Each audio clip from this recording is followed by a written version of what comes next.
era post-umana.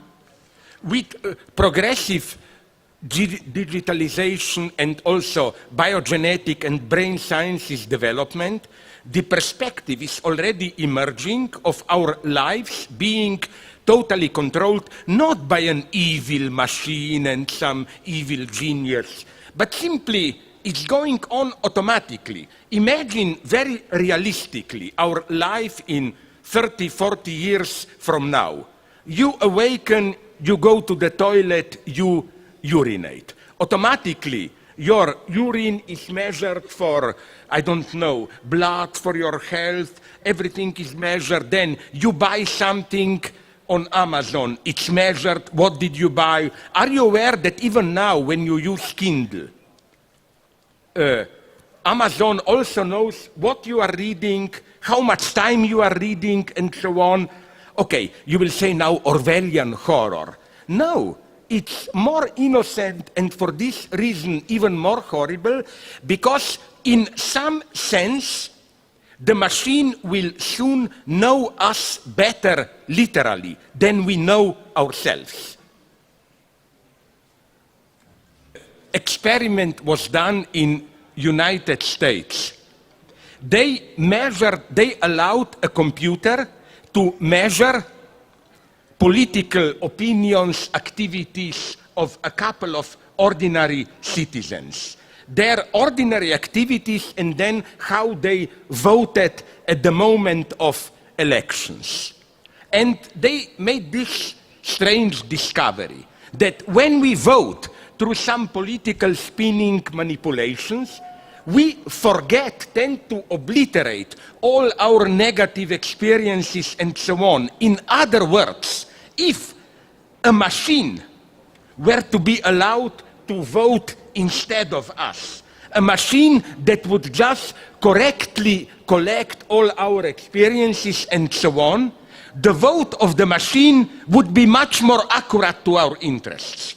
Already today, we should trust more a machine which faithfully follows us than our opinion. In other words, here brain sciences contact deconstruction theory, which claims we don't have a consistent self, we are just stories that we are telling ourselves about ourselves, and these stories are inconsistent, we tend to repress, to erase parts of it. Yes, that's our free liberal self. Liberalism stands insofar as we can say, okay, but we have no other way to know what we really want. We should trust ourselves. No, a digital brain scientist comes and says, no, my computer knows you better than you know yourself. So why don't you give your vote to your computer? I can prove it to you that your computer will be much better in following your own interests than your stupid free self. Who advocate this pessimist view, they are not utopian idiots. They are not saying machines cannot make mistakes and so on. They say, yes, of course, machines make mistakes, but they simply say they make much less mistakes than your stupid free self. And the problem here is what? The problem is what?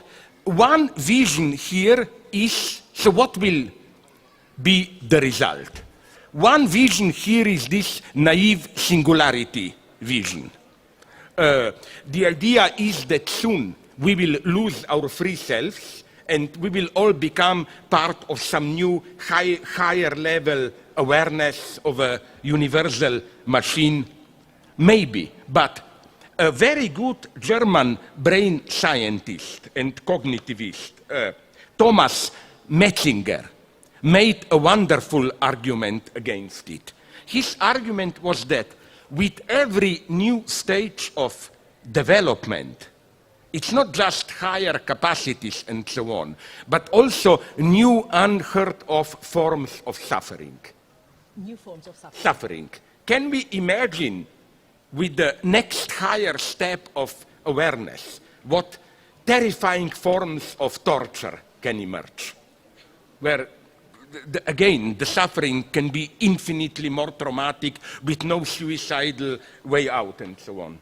What really worries me is that What worries you? Yes, is that the result of these new developments will not be this bliss of new collective awareness, singularity, nor will we simply become just cogs, elements of some anonymous blind mega computer machine, but a terrifying combination of both. Will we be controlled by machines, but some selected humans, specialists, will control at least up to a point these machines? In other words, and it's already happening, I think that it's quite a serious prospect that the result of this new biogenetic digital revolution will be a new class society, much more radical than the old class society described by Marx. A class society where the class difference